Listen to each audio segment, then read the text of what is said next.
Yehezkiel 41. Kemudian dibawanya aku ke dalam ruang besar bait suci, dan ia mengukur tiang temboknya, yang sebelah sini 6 hasta lebarnya, dan yang sebelah sana 6 hasta juga. Lebar pintu itu adalah 10 hasta, dan lebar dinding sampingnya adalah 5 hasta sebelah sini dan 5 hasta sebelah sana. Panjang ruang besar diukur juga 40 hasta dan lebarnya 20 hasta. Lalu ia sampai ke ruang dalam, ia mengukur tiang temboknya, tebalnya 2 hasta, dan lebar pintu sendiri 6 hasta, dan lebar dinding sampingnya 7 hasta sebelah sini dan 7 hasta sebelah sana.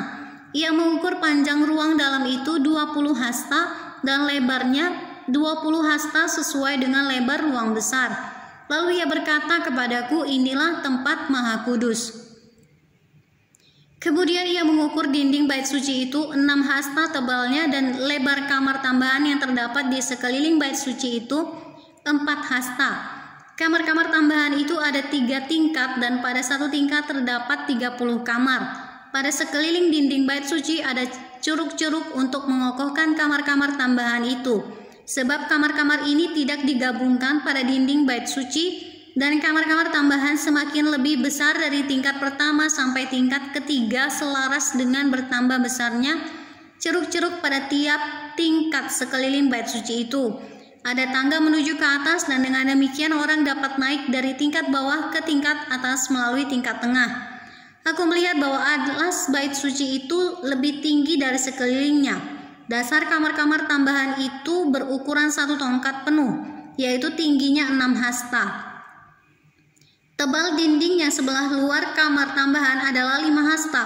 Lebar bagian alas bait suci yang dibiarkan kosong adalah 5 hasta. Di antara alas bangunan itu dan bilik-bilik ada jarak 20 hasta sekeliling bangunan itu. Dan pintu-pintu kamar tambahan keluar ke bagian yang kosong itu, 1 pintu di sebelah utara dan 1 pintu di sebelah selatan. Dan lebar tempat yang kosong itu adalah 5 hasta sekeliling. Bangunan yang terdapat di lapangan tertutup yang di sebelah barat lebarnya 70 hasta, sedang dinding yang mengelilinginya tebalnya 5 hasta dan panjangnya 90 hasta.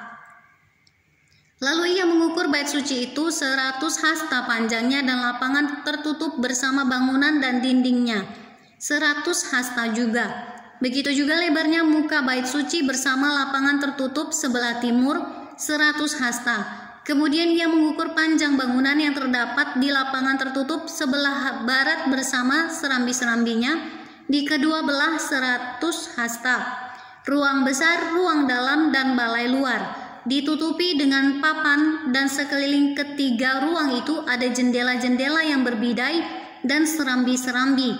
Di hadapan ambang itu seluruh bait suci ditutupi dengan papan, mulai dari lantai sampai ke jendela-jendelanya, sedang jendela-jendela ini terlindung sampai bagian atas pintu dan ruang dalam dan juga di luar. Dan di seluruh dinding bagian dalam dan bagian luar terukir gambar-gambar kerub dan pohon-pohon korma, di antara 2 kerub sebatang pohon korma, dan masing-masing kerub itu mempunyai 2 muka. Dari sebelah yang satu muka manusia, dan dari sebelah yang lain muka singa yang menghadap ke pohon korma itu.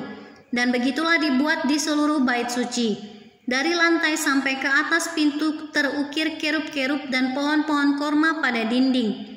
Tiang-tiang pintu dari ruang besar adalah 4 persegi, dan di hadapan tempat maha kudus ada sesuatu yang kelihatan menyerupai mesbah dari kayu, tingginya 3 hasta, panjangnya 2 hasta, dan lebarnya 2 hasta, sudut-sudutnya serta alasnya dan dindingnya dari kayu. Ia berkata kepadaku, inilah meja yang ada di hadirat Tuhan.